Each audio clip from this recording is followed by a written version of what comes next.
Ini saya sampaikan saja kepada para bapak guru yang ada di sini. Sebelum Ramadan saya sudah 3 kali didatengin, bahkan diketemu langsung tatap muka dengan salah satu calon presiden. Dengan apa? Iming-imingan yang sangat luar biasa. Kalau tilek khilaf di situ, mungkin saya udah nggak di 01. Dengan catatan luar biasa, iming-iming itu, Ustaz Tile, ente mau bangun pesantren tinggal terima kunci. Ustaz Tile, ente berbutuh operasional, mau Alfat, mau Pajero, apa, dan mapping setiap titik berapa, sebut nominalnya dan tanda tangan. Andaikan saja kita mau seperti itu menandatangani, luar biasa. Di mana kehormatan kita, di mana rasa kecintaan kita.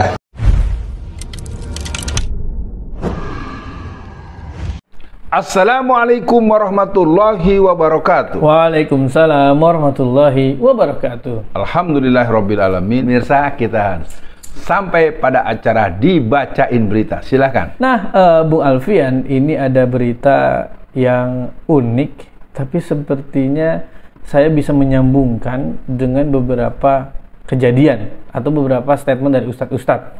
Jadi saya mendapatkan kiriman video. Ada namanya Ustadz Tile, Bung Alfian, dari Betawi.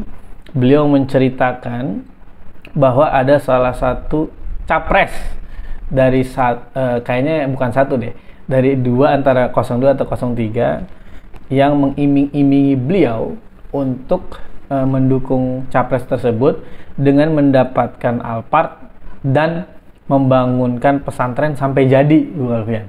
Nah, kemudian saya teringat statementnya Ustadz Fatih Karim, yang mana beliau juga menyampaikan, bahkan disuruh nulis nominalnya sendiri, dan bahkan orang tersebut punya daftar ustadz-ustadz yang sudah menerima uang. Nah, ini kan gini nih, Bung Alfian. Nah, jadi mungkin respon awal Bung Alfian ini kan jarang nih, Bung Alfian. Ustadz Tile ini bisa dibilang mungkin ustadz muda juga, Bung Alfian, tapi berani menolak hal tersebut, dan menurut saya itu beresiko juga buat beliau, Bung Alfian. Bisa jadi diganggu dakwahnya atau beliau ditandai. Nah, ini gimana respon awalnya, Bung Alfian? Subhanallah, alhamdulillah. Semoga Ustadz Tile dalam keadaan sehat selalu, amin, Allah, dan istiqomah. Apa yang dialami oleh Ustadz Tile itu kalau ditarik jauh gitu, Bung Kamera, itu terjadi juga pada Rasulullah.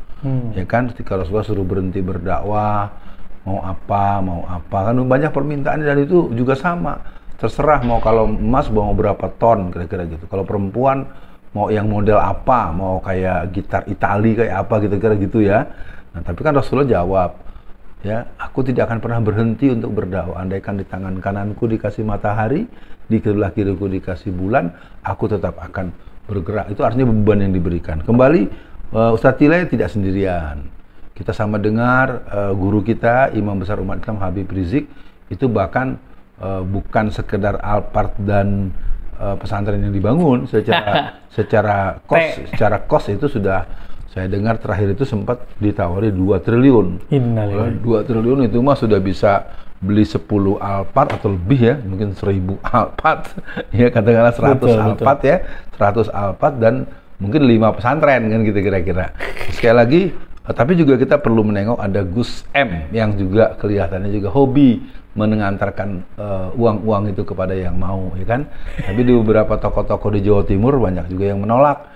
Jadi intinya buat diketahui, semoga Ustadz Tile yang lain juga bertebaran di seluruh Nusantara, sehingga kita punya ulama-ulama, punya mubalik, punya pendakwah yang dia hanya Allah.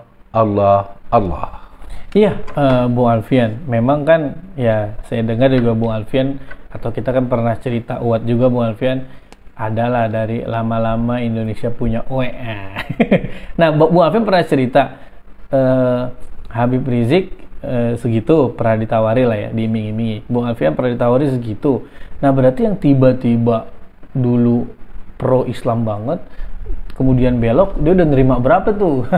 Itu kan pertanyaan juga, Bung Alfian. Nah, tapi mungkin yang ingin saya tanyakan adalah, apa sih, Bung Alfian, sebetulnya motif yang dilakukan oleh musuh membina tokoh tersebut, Bung Alfian, dengan uang. Nah, kemudian atau mungkin bukan atau ya. Kemudian yang kedua adalah apa penyebab utama ustadz tersebut menerima uang tersebut, Bung Alfian? Apakah dia punya kebutuhan mendesak atau Bung Alfian silakan? Mereka itu tidak melulu punya komitmen untuk menjadi orang yang berkhianat, bertuhankan uang. Itu mungkin dilemanya sendiri. Kalau ustadz-ustadz yang katakanlah yang tabligh yang di atas mimbar gitu, Bung kameramen, ya kelihatannya sih kebanyakan mereka nggak sanggup berpenampakan orang miskin, nggak sanggup berpenampakan sederhana, nggak sanggup naik mobil yang mereknya di bawah rata-rata. Kelihatannya lebih bersifat alwahan, hubbud dunya wa karihatul maut, cinta dunia takut pada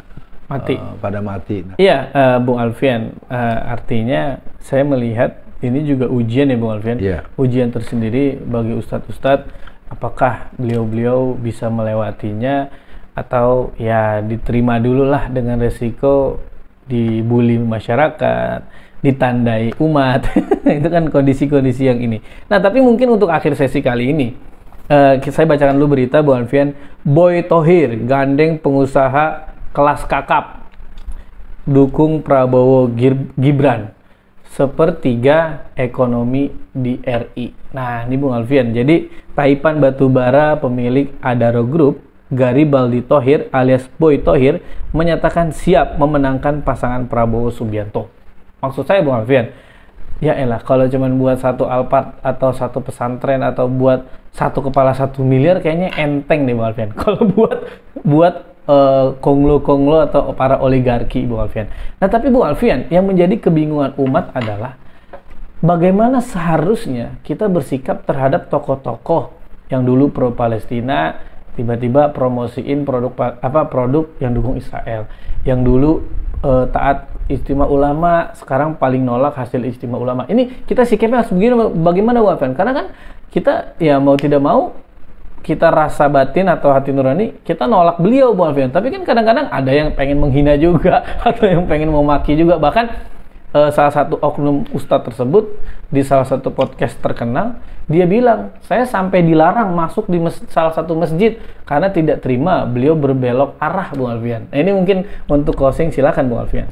Ya, saya ingin katakan 1 juta triliun sekalipun, kalau dia punya berjiwa istiqomah, maka dia akan menolaknya dengan cara-cara yang telah ditentukan oleh Allah dan Rasulnya. Yeah. Pengalaman Pilkada DKI dengan 2 putaran, putaran pertama 15 Februari 2017 dan putaran kedua tanggal 19 bulan April 2017, duit banyak kagak laku. Nah, itu dulu pegangannya. Dan kita tarik juga 1977. 1977 itu P3 dengan gambar Ka'bahnya itu menang di Jakarta. Padahal di Jakarta itu ada RRI, ada TVRI, ada Mabes TNI, ada Mabes Polri, ada Cendana. Apa yang kurang? Ada BIN, ada BAIS, segala macam. Katakanlah semua perangkat-perangkat yang bisa menekan orang untuk memilih Golkar. Ternyata pada pemilu 1977 Jakarta itu menang mutlak, menang telak, sampai ya mungkin harus diakui di situ ada sosok Ali Sadikin yang lebih membiarkan, silakan mau bertanding. Nah, kembali kepada tadi sebagai bentuk pernyataan akhir, uang tidak laku bagi orang yang memahami hakikat ma'rifat kepada Allah. Uang tidak laku bagi sang pencinta. Sang pencinta tidak pernah membuat argo untuk memilih yang dicintainya. Maka buat seluruh masyarakat, kita tidak ingin negeri ini tambah hancur,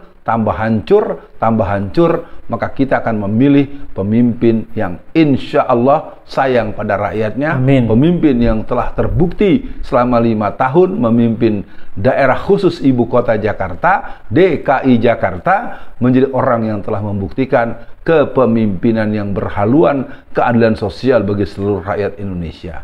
Mari terus kita bersemangat, mari kita bertekad, mari lawan kecurangan, mari lawan politik uang, dan mari lawan orang yang mempertuhankan selain Allah. Karena curang, uang, dan dukun menjadi senjata. CUD harus diganyang sehingga kemenangan akan berada di tangan orang-orang yang berketuhanan yang Maha Esa, Allah Subhanahu wa Ta'ala. Assalamualaikum warahmatullahi wabarakatuh.